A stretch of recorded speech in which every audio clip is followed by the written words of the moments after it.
मोइदुल मुस्लिमीन high school जमात Nahum semi medium के तलबा chapter laws of motion, इसका एक वीडियो लेकर मैं फिर आपके सामने हाजिर हूँ। इस वीडियो में मैं आपको न्यूटन के 3 में से 2 कानून समझाने की कोशिश करूँगा। Newton first law of motion inertia और दूसरा Newton second law of motion जो मोमेंटम से रिलेटेड है। 3 रूल्स हैं, कुछ बची हुई चीज़ें और न्यूटन थर्ड लॉ इंशाल्लाह हम इसके बाद एक वीडियो में करेंगे। मैं कोशिश करूंगा कि जल्द से जल्द ये चीज़ें आपको समझा सकूं। चलते हैं Newton first law of motion में। बुक में जो लैंग्वेज लिखी हुई है वो मैंने आपके सामने रखी है। Newton first law of motion states that, कहता है दैट एन ऑब्जेक्ट, यहाँ से लॉ शुरू है, that an object at rest remains at rest and an object in motion remains in motion with the same velocity unless acted upon by an unbalanced force। और यहाँ पर ये law खत्म होता है। अब ये आपको लगेगा कि न्यूटन का कानून इतनी बड़ी 3, 4, 3.5 लाइन आपको इंग्लिश में लिखे हुए नजर आ रहे हैं यहाँ पर, तो ये कोई बहुत मुश्किल चीज़ है। मैं इसको सिंपल करके अगर आपके सामने कहना चाहूँ उर्दू में, तो इसका मतलब होगा कि अगर कोई ऑब्जेक्ट, कोई जिस्म है, if it is at rest, वो रुका हुआ है, रिमेन्स एट रेस्ट, रुका हुआ ही रहेगा। कब तक? जब तक एक्सटर्नल अनबैलेंस फोर्स उस पर नहीं लगाई जाती। मुझे ये बताइए कि एक जिस्म है, जमीन पर रखा हुआ है, एक फुटबॉल है या टेबल पर रखी हुई एक किताब है, वो कब हरकत करेगी? जब आप उसको फोर्स लगाएंगे, मतलब आप उसको उठाएंगे, खींचेंगे, फेंकेंगे, धकेलेंगे, कुछ इस तरह के काम करेंगे, means you will apply force. आप फोर्स जब तक अप्लाई नहीं करते वो चीजें अपनी जगह से हरकत नहीं करती। इसको हम कहते हैं विल रिमेन एट रेस्ट।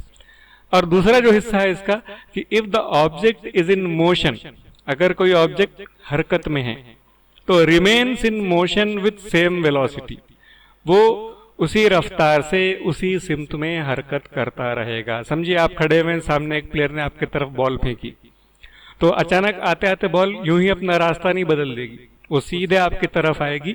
हाँ, उसको रास्ता बदलवाना हो तो बीच में किसी को उसको धक्का लगाना पड़ेगा, रोकना पड़ेगा, मतलब फोर्स लगानी पड़ेगी। तो न्यूटन का पहला कानून कहता है कि चीजें रुकी हुई है तो रुकी हुई रहेंगी, हरकत कर रही है तो हरकत करती हुई रहेंगी। कब तक? जब तक उन पर कोई बैरूनी एक्सटर्नल अनबैलेंस फोर्स ना लगाया जाए। इसको और मैं बहुत सारे एग्जांपल्स के साथ आपके सामने क्लियर करने की कोशिश करूंगा। यही चीजें बाद में बार बार आपके सामने आती हैं, मैं हर बार ये चीज दोहराता हूँ, अभी भी दोहरा रहा हूँ कि ध्यान रखिएगा। चलिए पहले समझते हैं इसमें बैलेंस्ड एंड अनबैलेंस्ड फोर्सेस किसे कहेंगे। मैंने एक छोटी सी फिगर यहाँ पर आपके सामने रखी हुई, एक ट्रक है और उस ट्रक को 2 तरफ से फोर्स लग रही। इस तरफ से 100 न्यूटन की फोर्स एक, इस तरफ से भी 100 न्यूटन मैग्नीट्यूड की एक फोर्स। मतलब ये ट्रक है, इसको सामने से भी आप खींच रहे हैं और पीछे से भी आप खींच रहे हैं, ये दोनों तरफ से उसको फोर्स लगती है। अगर दोनों तरफ की फोर्स बराबर हो तो ट्रक अपनी जगह पर ही खड़ा रहेगा, ट्रक स्टेज स्टिल, वो अपनी जगह पर रहेगा। या इसको आप दूसरी एग्जांपल लीजिए कि आपने एक पत्थर को 2 तरफ धागे से बांधा हुआ है और दोनों तरफ बराबर फोर्स से आप उसको खींच रहे हैं, तो पत्थर किसी तरफ भी नहीं जाएगा, वहीं रुका हुआ रहेगा। हाँ, अगर फोर्स अनबैलेंस हो गई, मतलब एक तरफ 100 न्यूटन की फोर्स है और दूसरी तरफ 60 न्यूटन की फोर्स है, तो यहाँ पर ये फोर्स का मैग्नीट्यूड ज्यादा हो गया, बड़ी फोर्स है, बिगर फोर्स है, जबकि उसके मुकाबले में ये फोर्स स्मॉलर फोर्स है। तो बिगर फोर्स का इफेक्ट ज्यादा दिखेगा। इस ट्रक को इधर से हम 100 न्यूटन से फोर्स लगा के आगे धकेल रहे हैं, समझिए, तो फिर अब ये it will not remain still, ये रुका हुआ नहीं रहेगा। ज्यादा फोर्स जिस डायरेक्शन में काम करती है उस डायरेक्शन में ये ट्रक जाएगा। ये बैलेंस्ड एंड अनबैलेंस्ड फोर्सेस का मतलब है। जब भी मैं ये बात करूं तो आपको ये जहन में रहना चाहिए, बैलेंस एंड बैलेंस फोर्सेस मैंने प्लूरल में यहाँ पर लिखा हुआ है। कोई भी कुव्वत, कोई भी फोर्स कभी भी अकेले काम नहीं करती। दुनिया में कोई ऐसी जगह नहीं है जहां पर एक ही फोर्स काम करती है। जब एक फोर्स आप लगाएंगे that will be called as applied force, आपने जो फोर्स लगाई है that will be an applied force, और जो खुद ब खुद लगती है that is the reactive force. वो खुद ब खुद लगने के बाद जो उधर से लगेगी ये फोर्स। छोटी सी मिसाल जहन में रखिए, मिसाल के तौर पर समझिए कि टेबल पर बुक रखी हुई है, तो बुक नीचे नहीं जाएगी क्यों, तो टेबल का तख्ता, उसका जो वुडन प्लेटफॉर्म है वो उसके बीच में आएगा और वो उसको होल्ड करके रखता है। इसका मतलब बुक नीचे जाना चाहती है ग्रेविटेशनल फोर्स की वजह से, और उसको टेबल का जो टॉप है वो टॉप रोक के रखता है। तो दो फोर्स काम कर रही है, एक ग्रेविटेशनल फोर्स बुक को नीचे खींचना चाहेगी और दूसरी फोर्स जो रहेगी उसको ऊपर रोक कर रखती है। ज्यादा फोर्स कौन सी होगी, टेबल टॉप वाली, इसलिए बुक वहां पर रखी हुई है। ज्यादा फोर्स टेबल टॉप की है, इसको समझना है तो टेबल का तख्ता निकालिए, फ्रेम के ऊपर सिर्फ अखबार फैला दीजिए और उसके ऊपर बुक रख के देखिए, आपको समझ में आएगा कि ग्रेविटेशनल फोर्स ज्यादा कैसे होती है। तो पॉसिबली आप समझ गए होंगे बैलेंस एंड अनबैलेंस फोर्सेस में क्या ध्यान में रहे। दो चीजें, नंबर एक, फोर्स कभी भी अकेले काम नहीं करती, इसके साथ दो फोर्सेस दूसरी फोर्स लगती है एक। दूसरा, जो फोर्स ज्यादा होगी, मैग्नीट्यूड जिसका ज्यादा होगा, उसका इफेक्ट आपको नजर आएगा। नेक्स्ट चलते हैं हम लोग आगे। अब यहाँ पर दो तीन चीजें छोटी छोटी आपके सामने मैं क्लियर करता हूं। पहले, if object is in motion tends to stay in motion, why don't moving objects keep moving forever. Point समझिए, ये इनर्शिया से जुड़ा हुआ पॉइंट है, हम उसकी तरफ जाना चाह रहे हैं कि इफ ऑब्जेक्ट इन मोशन, अगर कोई जिस्म हरकत में है, tend to stay in motion, वो हरकत में रहना चाहता है। मतलब जिस्म अगर हरकत में है तो वो हरकत में रहना चाहेगा। Why don't moving objects keep moving for ever, अगर किसी ऑब्जेक्ट को कोई हरकत में है तो फिर इतना होने के बाद भी वो लगातार क़यामत तक हरकत करता रहेगा क्या?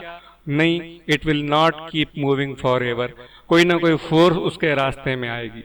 इस पॉइंट को मैं आपको कौन सा पॉइंट समझाना चाह रहा हूं, देखिए कि समझिए एक बैट्समैन ने अपने स्टंप के पास से बॉल मारी, वो हवा में मारी उसने, समझिए, तो ऐसे होगा क्या कि बॉल निकलकर सीधे चांद आने तक रुकेगा नहीं, ऊपर ही ऊपर जाएगा? नहीं, वो नीचे आएगा। क्यों? आगे के और एक एग्जांपल में मैं इसको एक्सप्लेन करूंगा। दूसरा पॉइंट है, things don't keep moving forever because there is almost always an unbalanced force acting upon them. उनके ऊपर बैट्समैन ने मारी हुई फोर्स तो लगेगी बॉल पर, लेकिन दूसरी अनबैलेंस्ड फोर्स भी उसके ऊपर काम करती है, और वो फोर्स जो है तो उसको ता क़यामत चलने नहीं देगी, फॉर एवर वो चलने नहीं देगी। A book sliding across a table slows down and stops because of the force of friction. यहाँ पर मैंने उसका एक पॉइंट सामने लाया आपके, कि समझिए कि आपने किसी ढलवान सतह पर, किसी स्लाइडिंग सरफेस पर एक बुक रखी हुई है, तो वो बुक हमेशा के लिए हरकत करती हुई नहीं रहेगी, पहले ऊपर से फिसलेगी, कुछ दूर जाकर रुक जाएगी। क्यों? तो आप जवाब देंगे कि वो रगड़ खाती है। रगड़ की कुव्वत को हम फोर्स ऑफ फ्रिक्शन कहते हैं। ये फ्रिक्शन का फोर्स है जो चीजों को रोकता है। समझिए किसी ढलवान सतह पर आप साइकिल चला रहे हैं, तो आपने पेडल मारना बंद कर दिया, साइकिल खुद ब खुद आगे जाएगी, मगर ऐसा नहीं कि जब तक आपका घर नहीं आता तब तक चलेगी, रुक जाएगी। क्यों? उसके टायर जमीन पर रगड़ खाते हैं, जिसको हम फोर्स ऑफ फ्रिक्शन कहते हैं। हाँ, अगर वो फोर्स ऑफ फ्रिक्शन निकाल दी जाए तो चीजें ज्यादा देर तक हरकत कर सकती हैं। फिर एक एग्जांपल देखिए, if you throw a ball into the air it will eventually slow down and fall because of the force of gravity. आपने एक पत्थर लिया, पत्थर लेकर इसको, समझिए कि आप हैं, आपने जमीन से ऊपर की तरफ एक पत्थर उछाला, तो आपकी फोर्स की वजह से पत्थर कुछ दूर ऊपर जाएगा। ऊपर जाने के बाद जब आपका फोर्स का मैग्नीट्यूड खत्म हो गया, उसके ऊपर जब जा रहा है तो आपका फोर्स काम कर रहा है ज्यादा मैग्नीट्यूड वाला, मगर साथ ही ग्रेविटेशनल फोर्स भी काम करती है जो उसको नीचे की तरफ लाती है, मगर नीचे नहीं आ रहा है, मतलब आपका फोर्स ज्यादा है। अब आपका फोर्स समझिए कि यहां तक आकर खत्म हो गया, तो खत्म होने पर यहां से ग्रेविटेशनल फोर्स अपना काम करेगी ना, कि आपको पत्थर ऊपर जाके नीचे लाना पड़ेगा? नहीं, वो खुद ब खुद आएगा बिकॉज ऑफ ग्रेविटेशनल फोर्स, तो वापस जमीन पर आकर गिर जाएगा। तो ये दो फोर्सेस इस तरह से काम करती हैं, जो फोर्स का मैग्नीट्यूड ज्यादा होगा वो फोर्स का असर हमको ऑब्जेक्ट पर नजर आएगा।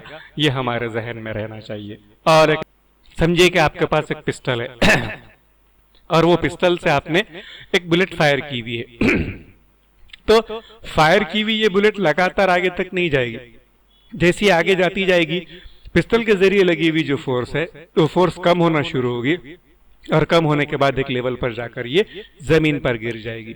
मतलब पिस्टल के जरिए लगी हुई फोर्स इस तरफ काम कर रही है, जबकि ग्रेविटेशनल फोर्स नीचे की तरफ काम कर रही है। अभी यहाँ पर पिस्टल का फोर्स ज्यादा है, यहाँ पर आने पर वो कम कम होता जाएगा, ग्रेविटेशनल फोर्स काम करती जाएगी और वो ऑब्जेक्ट जमीन की तरफ, ये जो बॉल है वो पिस्टल की जो बुलेट है वो नीचे की तरफ आना शुरू होगी। फिर उसके बाद नेक्स्ट और एक छोटी सी एग्जांपल इन चीजों को समझने के लिए मैंने आपके सामने रखी हुई। समझिए कि हवा में हमने both the feather and the ball मतलब ये एक पंख है कोई पर है छोटा सा और एक बॉल है, दोनों को आपने हवा में ऊपर से नीचे छोड़ दिया। बॉल तो सीधे नीचे आ जाएगी। फिलहाल पतंग का जमाना चल रहा है, पतंग सीधे जमीन की तरफ नहीं आती, वो लहराते हुए लहराते हुए लहराते हुए किसी तीसरे घर पर जाकर गिर जाएगी। फीदर भी वही करेगा। यहाँ पर बॉल का मास ज्यादा है। अब ये नया पॉइंट इंट्रोड्यूस कर रहा हूं मैं आपके सामने कि बॉल का मास ज्यादा है। मास ज्यादा होने की वजह से इस पर एक्ट करने वाली ग्रेविटेशनल फोर्स ज्यादा होगी और वो फोर्स ज्यादा होने की वजह से वो सीधे नीचे आकर जमीन पे गिर जाएगा। इसके मुकाबले में जो डिफरेंस है फेदर में या पतंग की अगर हम एग्जांपल लेते हैं तो इनका मास बहुत कम है।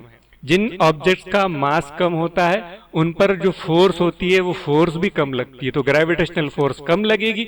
कम लगने की वजह से ये हवा में उड़ता उड़ता उड़ता फिर भी हमेशा नहीं उड़ेगा, ग्रेविटेशनल फोर्स की वजह से वो नीचे आ जाएगा।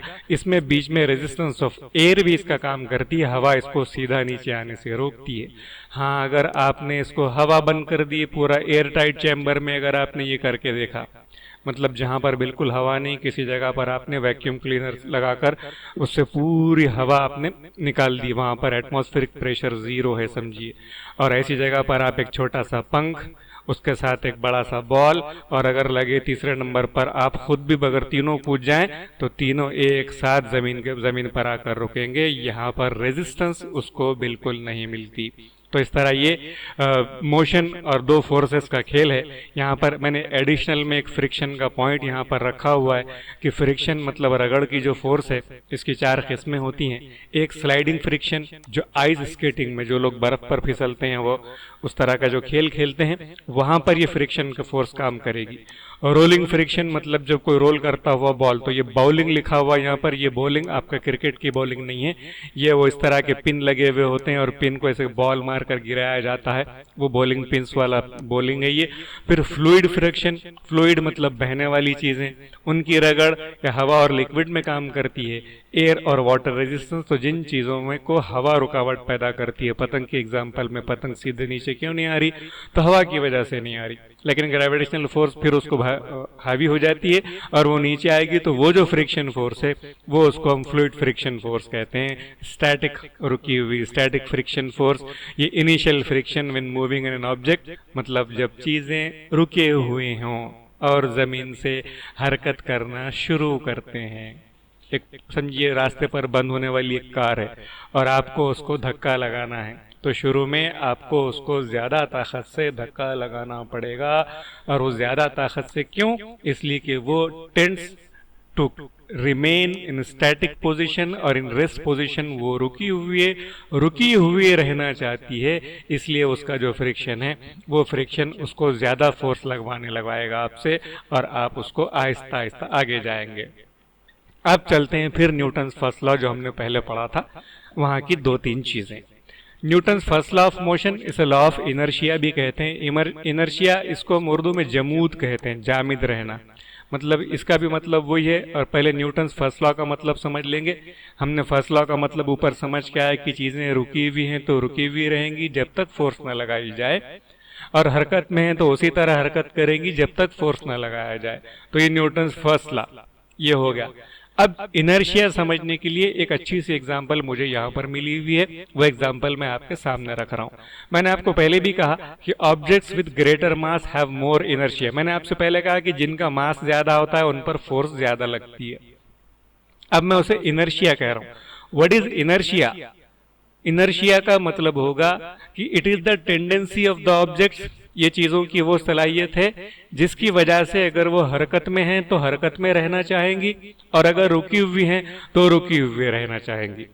उनकी रेस्ट पोजीशन से मूवमेंट में लाने के लिए या मूविंग पोजीशन से रेस्ट में लाने के लिए हमको ज्यादा फोर्स लगाना पड़ेगा। It takes more force to change their motion. Example वही समझिए, यहाँ पर 300 किलोग्राम का एक ऑब्जेक्ट है और यहाँ पर 30 किलोग्राम का एक ऑब्जेक्ट है। इसको आपको ढकेलने के लिए 30 किलोग्राम वाले ऑब्जेक्ट को थोड़ा कम फोर्स लगेगा, आप इसको आसानी से धकेल देंगे। वहीं पर उससे 10 टाइम्स ज्यादा मास वाला, मतलब जिसका मास ज्यादा है, इसको धकेलने के लिए आपको अंदाजा है बहुत ज्यादा फोर्स लगाना पड़ेगा।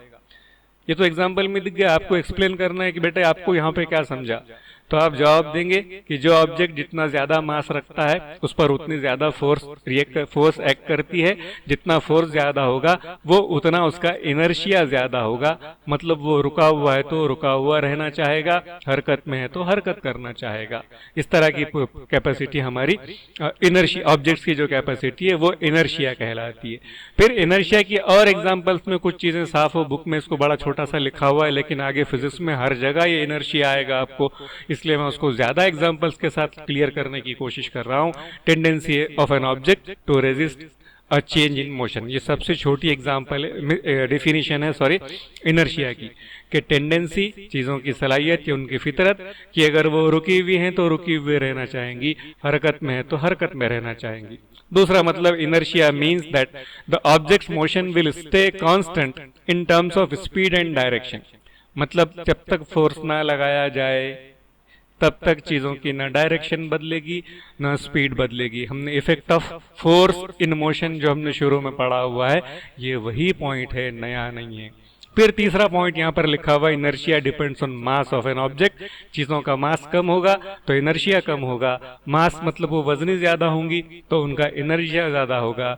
आपको एक छोटे से प्लास्टिक बॉल को लात मारने के लिए कहा जाए, आप आसानी से लात मार देंगे। उतना ही बड़ा पत्थर रख के आपसे कहा जाए बेटे लात मारिए, फिर आपको अपना खुद समझ में आ जाएगा कि नहीं, इसका मास ज्यादा है, इसका इनर्शिया ज्यादा है, इसको छेड़ना नहीं चाहिए। इसे कहते हैं साइंस। आगे चलिए, does not depend on the presence of gravity. Inertia जो है, ग्रेविटी को इग्नोर करना पड़ेगा हमको यहाँ पर। मतलब आप ये नहीं बोल सकते कि ऑब्जेक्ट ज्यादा है तो उसका इनर्शिया, उस पर ग्रेविटी ज्यादा है तो फिर उसका इनर्शिया ज्यादा होगा। ये ग्रेविटी पर डिपेंड नहीं करता। आगे, an object's inertia is the same on earth and in space. ये पॉइंट हम जनरली 9th के लेवल पर नहीं समझाते, लेकिन आपको लगना ही लगना है, अब आप 9th में छोटे बच्चे नहीं रहे, तो इनर्शिया जितना यहाँ पर रहेगा उतना ही इनर्शिया उसका स्पेस में भी पाया जाएगा। डिपेंड करता है यहाँ पर ग्रेविटेशनल फोर्स की वजह से उसका मास कितना है, वजन कितना है। और अगर आप किसी हल्के सैयारे पर चले जाएं जहाँ पर ग्रेविटेशनल फोर्स कम है तो वो चीज वहां पर कम वजन वाली होगी। चांद पर लोग तैरते हुए आपने देखे होंगे। तो ग्रेविटी पर डिपेंड करेगा लेकिन इनर्शिया रहेगा, सॉरी मास पर डिपेंड करेगा लेकिन इनर्शिया रहेगा। आगे फिर object with a greater mass have greater inertia, ये चीजें हम क्लियर कर चुके हैं। ये बॉलिंग पिन की एग्जांपल भी हम लोग पहले ले चुके हैं। ये गोल बॉल है, वो रुका हुआ है तो रुका हुआ रहना चाहेगा, हरकत में है तो हरकत करना चाहेगा। क्लियर? आगे चलते हैं इसके बाद और वो है कि एग्जाम्पल्स ऑफ इनर्शिया की कॉमन एग्जाम्पल, सबसे कॉमन एग्जाम्पल ये आप करके देख सकते हैं। अगर आप करके इसका वीडियो शूट करके अगर आप मुझे डाल सकते हैं तो मुझे बड़ी खुशी होगी कि मेरी मेहनत वसूल होगी, मैंने बच्चों को इनर्शिया समझा दिया। आपको करना क्या है, एक कांच का ग्लास लीजिए, कांच का ग्लास लेकर उसके ऊपर कोई एक चिकना सा पुट्ठा, चिकना यानी फोटो जैसी होती है हमारी, इस तरह का कागज रखिए। उस कागज के ऊपर एक छोटा सा कॉइन रख दीजिए और इस कागज को बिल्कुल आड़ा, इसको सीधे स्ट्रेट में, उसको जोर से, उसको उंगली से जैसे यहाँ पर दिखाया गया उस तरह से मारिए। जैसे आप मारेंगे आपको ताज्जुब होगा कि ये कार्ड निकल कर वहां पर चला जाएगा जबकि कॉइन ग्लास के अंदर गिरती है। आप करके देखिए, अगर हो गया सक्सेस तो प्लीज वीडियो शूट करके भले 2 लोग भी मुझे डालें तो मैं अपने ग्रुप में डालूं उसको, ताकि लोगों को समझ में आए कि इनर्शिया क्या होता है। अब यहाँ पर एक्सप्लेनेशन इसका इंपॉर्टेंट है। बेटा ऐसे क्या करें, पूछे घर में समझो आपको, तो आपको बोलना पड़ेगा कि हम इस पेपर पर, इस कार्ड पेपर पर हम फोर्स लगा रहे हैं तो फोर्स की वजह से ये मूव कर जाएगा, लेकिन कॉइन पर डायरेक्ट फोर्स नहीं लगती, उसके इनर्शिया की वजह से, मतलब वो रुका हुआ है, रुका हुआ रहना चाहता है, वो हरकत में आने से पहले कार्ड निकल कर जाएगा और कॉइन फिर यहाँ पर आपको ग्लास में नजर आएगा। कोई ना कोई जरूर प्लीज मुझे वीडियो बनाकर डालिए, इसका बड़ा आसान सी एक्टिविटी है, आपको फिर कभी जिंदगी भर न्यूटन्स फर्स्ट लॉ और इनर्शिया मुझे समझाना नहीं पड़ेगा। फिर एक एग्जाम्पल है यहाँ पर कि समझिए आपने इस तरह से बीच में एक वजन बांधा हुआ है, ऊपर एक धागा नीचे एक धागा। धागे को जोर से झटका मारिए, ये धागा टूट जाएगा। उसके बजाय इसको आहिस्ता आहिस्ता खींचिए, टूटेगा नहीं, ये नीचे की तरफ लंबा होना शुरू होगा, एक लिमिट के बाद टूट जाएगा। ये भी इनर्शिया है। लोगों को आपने देखा होगा, सुतार कारपेंटर जो होते हैं, वो उनकी अगर हथौड़ी का सामने वाला सिरा उसका ढीला हो जाए तो उसको वो ऊपर से नहीं ठोकते, उसको जमीन पर नीचे की तरफ ठोकते। जैसी ठोकेंगे ये हथौड़ी उनकी अच्छी तरह जम जाएगी, फिर वो उससे ठोकने का काम करते हैं। तो ये भी इनर्शिया की एग्जांपल है। ये फोर्स लग रहा है इस तरफ, आप हैंडल पर मार रहे हैं, उसको मारने पर ये हरकत में नहीं रहेगा, मतलब ये चाहेगा कि अपनी जगह पर रहे, उस चक्कर में ये नीचे की तरफ धंसकर अच्छी तरह बैठ जाएगा। ये भी इनर्शिया की वजह से होता है। आई होप मैंने इनर्शिया की बहुत सारी एग्जांपल आपको देकर समझा दिया है। आगे चलते हैं, इसमें बहुत छोटी सी डेफिनेशन, छोटा सा मैथमेटिकल पार्ट है, इसको समझ कर देखिए।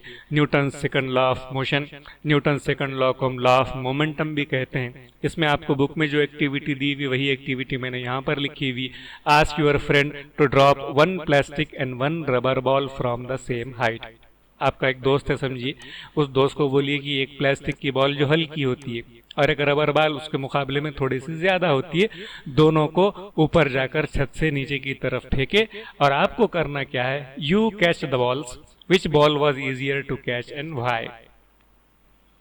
अगर एक हल्की और एक थोड़ी सी वजनी बॉल ऊपर से नीचे फेंका जाए तो प्लास्टिक की बॉल को बड़ी आसानी से एक हाथ से भी कैच कर लेंगे। रबर की बॉल है, उसको थोड़ा आपको ज्यादा फोर्स लगेगा, उसकी जगह पर अगर मैं वजनी उतनी कॉर्क बॉल फेंक दूं अगर ऊपर से क्रिकेट की, तो आपको डेफिनेटली 2 हाथों से ही उसको कैच करना पड़ेगा। जिसका मास कम था उसको आपको पकड़ने में, रोकने में, कैच करने में आसानी हुई। जिसका मास ज्यादा था उसको आपको पकड़ने में, रोकने में, कैच करने में मुश्किल हुई। ये एक पॉइंट जहन में रखिए। फिर उसका दूसरा हिस्सा है, फिर मैं लॉ की तरफ आता हूँ। Ask your friend to throw a ball towards you at slow speed. एक बॉल लीजिए, लेने के बाद आप आपके फ्रेंड को बोलिए कि उसको जरा आहिस्ता से आपकी तरफ फेंके। बाद में सेम बॉल लीजिए और उसको तेजी से फेंकने के लिए कहिए, दोनों को कैच कीजिए। अब पहली वाली एक्टिविटी और ये एक्टिविटी जहन में लाइए। पहली वाली एक्टिविटी जो हमने देखी बुक में, उसमें क्या था, तो उसमें मास अलग अलग था। ये जो एक्टिविटी हम देख कर आ रहे हैं इसमें मास अलग था, एक का मास कम, एक का मास ज्यादा। और अब यहाँ पर जो एग्जाम्पल हम देख रहे हैं इसमें इनकी वेलोसिटी अलग अलग है। तो ये एक्टिविटीज भले इस बार सिलेबस में से माइनस कर दी गई हों, मगर जब तक हम इनको नहीं समझते, हमको बुक में क्या समझाया जा रहा है वो हम लोग नहीं समझ पाएंगे। मास और वेलोसिटी का रिलेशन यह है Newton second law of motion. अभी मैंने आपको सिर्फ एग्जाम्पल समझाई। लॉ समझते हैं, लॉ समझने के लिए उसको हम लॉ ऑफ मोमेंटम कहते हैं। तो जैसा मैंने बोला कि quality of motion measured by the product of mass and velocity, जिसे हम मोमेंटम भी कहने वाले हैं, और उसको लिखते हैं हम लोग P = mv। ये फॉर्मूला है मोमेंटम का न्यूटन सेकंड लॉ में। P मोमेंटम है, m mass of the object and v is the velocity of object. आपको मास एंड वेलोसिटी का मतलब बॉल की एग्जांपल में समझ में आ चुका है। मास कम हो तो मोमेंटम कम, मास ज्यादा हो तो मोमेंटम ज्यादा, मतलब इफेक्ट ऑफ फोर्स जिसको हम कहते हैं वो ज्यादा होगा।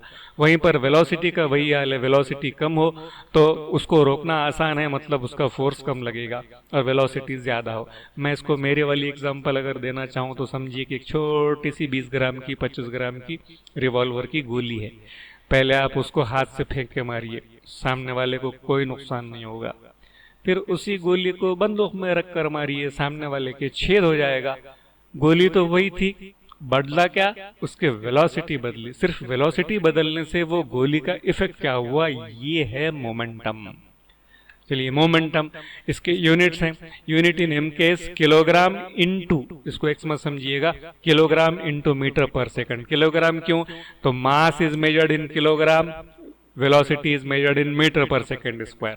इन CGS सिस्टम वही रहेगा, mass is measured in gram and velocity is measured in centimetre per second square. तो आपसे पूछा जाए कि what are the units for the momentum, तो बोलेंगे आप MKs में kilogram metre per second square, CGS system में इट इज ग्राम पर centimetre square.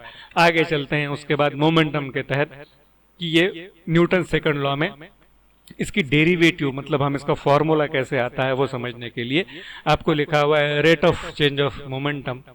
is directly proportional to the applied force and the change of momentum occurs in the direction of force. Momentum का मतलब समझ गया आपको, ball और बंदूक की गोली की एग्जांपल, ये मोमेंटम। चेंज ऑफ मोमेंटम मतलब मोमेंटम कम ज्यादा होने वाला है, इसलिए चेंज ऑफ मोमेंटम।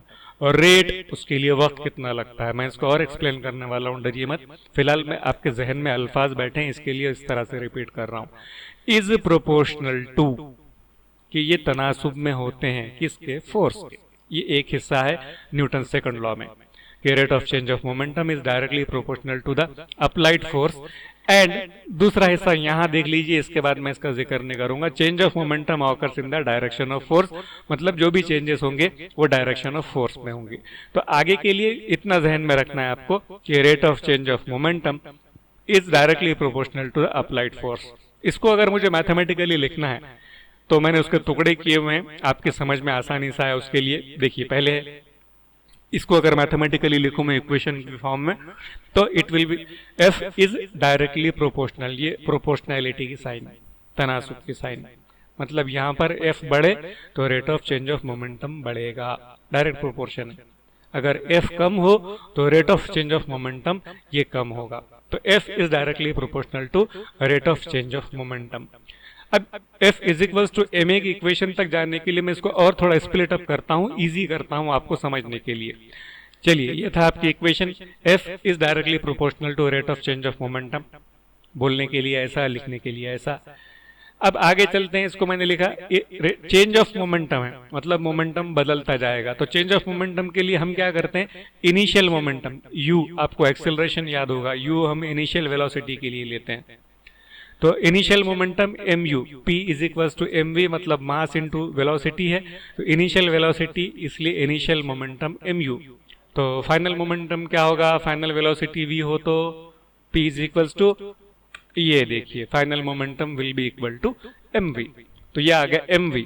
तो फिर चेंज इन मोमेंटम क्या होगा, mv माइनस mu। हम क्या करते हैं एक्सेलरेशन में भी final velocity minus initial velocity लेते हैं, तो वैसे मोमेंटम में भी final momentum minus initial momentum, मतलब आपके पास चेंज ऑफ मोमेंटम, ये जो आप यहां से देख रहे हैं चेंज ऑफ मोमेंटम, ये चेंज ऑफ मोमेंटम के लिए हमारे पास बना mv माइनस mu, राइट। अभी रेट बाकी है, रेट के लिए क्या करना पड़ेगा, अपॉन टी लगाना पड़ेगा। तो rate of change of momentum is equals to ये mv माइनस mu, वैसे ही लिखा हुआ है। और ये रेट जो था इसके लिए हमको लगाना पड़ेगा अपॉन टी। तो rate of change of momentum will be equal to mv minus mu upon T.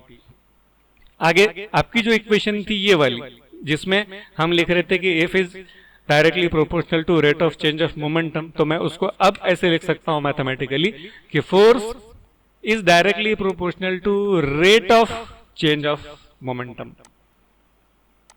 Force is directly proportional to rate of change of momentum. Right? आगे फिर इसको हम क्या करते हैं कि अगर ये ऐसी लिखी इक्वेशन है तो m हमने इसमें कॉमन निकाल लिया, मुश्तरिक। फिर हम इसको लिख सकते हैं f is directly proportional to m into bracket v minus u, ये v यहाँ का, ये u यहाँ का, तो mv minus u, m into bracket v minus u upon t। फिर आपको याद होगा कि ये v minus u upon t देखा हुआ है, that is the formula for acceleration. तो हम इतनी सारी वैल्यू के बजाय हम इसको डायरेक्ट लिख सकते हैं f is equals to ma। कैसे, ये ऐसे, f is directly proportional to ma। अब अगर हमको मैथमेटिकली सॉल्व करना है अगर इसको हम, तो डायरेक्टली प्रोपोर्शनल की साइन हमको नहीं चलेगी, हमको उसमें साइन ऑफ इक्वालिटी की जरूरत पड़ेगी। तो ये इक्वालिटी की साइन लगाने के लिए प्रोपोर्शनैलिटी की साइन हटाकर हमको इक्वालिटी लगाना है, तो एक कांस्टेंट लगाना पड़ेगा, और वो कांस्टेंट होगा कि यहाँ पर समझिए उसकी वैल्यू 1 होती है, तो उसकी कीमतों पर कोई फर्क नहीं पड़ेगा। मास इनटू एक्सेलरेशन का जो भी जवाब आएगा इनटू 1 बोले तो वही रहेगा। तो इसको हम डायरेक्टली लिख सकते हैं F is equals to ma, and that is the mathematical form of the Newton second law. Force is directly proportional to rate of change of momentum. यहां तक हम लोग आ चुके हैं। इसके बाद इसके यूनिट्स बचे हुए हैं, इतना करके मैं यहाँ पर रुक जाऊंगा। यूनिट्स में देखते हैं हम लोग, यूनिट्स हम दो जगह देखते हैं हमेशा, MK सिस्टम और CGS सिस्टम में। चलिए पहले MK सिस्टम, फॉर्मूला क्या है, F is equals to MA। इसके यूनिट्स क्या होंगे?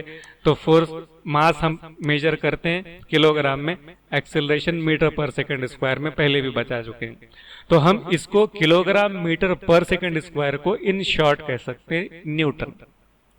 आपसे कहा जाए 1 न्यूटन कितना, तो 1 न्यूटन का मतलब होगा 1 किलोग्राम इंटू 1 मीटर पर सेकेंड स्क्वायर। उसी तरह सीजीएस सिस्टम में देखिए फॉर्मूला वही है, F = ma, मगर मास मेजर करते हैं हम लोग ग्राम में, एक्सेलरेशन सेंटीमीटर पर सेकेंड स्क्वायर में, इसलिए सीजीएस सिस्टम में फोर्स की यूनिट हो जाएगी ग्राम सेंटीमीटर पर सेकेंड स्क्वायर, या इसी को हम लिख सकते हैं शॉर्ट में डाइन। मैं फिर रिपीट कर रहा हूं, न्यूटन का मतलब kilogram metre per second square, dine का मतलब gram centimetre per second square. अब आपको बुक में व्हाट इज 1 न्यूटन का एक सवाल दिया हुआ रहता, तो 1 न्यूटन अगर क्या है आपसे पूछा जाए कि यूनिट ऑफ फोर्स में 1 न्यूटन क्या, तो मैं बोलूंगा 1 न्यूटन का एक मतलब है kilogram metre per second square का, और एक मतलब हो सकता है, उसी को हम थोड़ा और एक्सप्लेन करें तो किलोग्राम मतलब एक की बात चल रही, इसलिए object of 1 kilogram mass moves with the velocity of 1 metre per second. What do you mean by 1 newton? तो बोलना when object of 1 kilogram mass moves with an acceleration of 1 metre per second square, then the force acting on that object will be equal to 1 newton. उसी तरह CGS system में क्या होगा, तो एक dine मतलब 1 ग्राम पर सेंटीमीटर पर सेकंड स्क्वायर, आपको लिखा जाए बेटा 1 डाइन फोर्स कितनी है, मैं अल्फाज बदल बदल के इस्तेमाल कर रहा हूं आपके लिए, 1 डाइन फोर्स कितनी है, तो your answer should be when the object of mass 1 gram moves with an acceleration of 1 centimetre per second square, then the force acting on that object will be equal to 1 dyne. Hope clear हो चुका है, video की लंबाई ज्यादा ना हो इसलिए मुझे यहाँ पर रुकना पड़ेगा। Newton third law of motion, law of conservation of momentum, ये लास्ट एक छोटे से वीडियो में मैं आपके सामने रख दूंगा, और इस तरह मैं इस चैप्टर को कंप्लीट करना चाहूँगा। अपना ध्यान रखिए, खुदा हाफिज।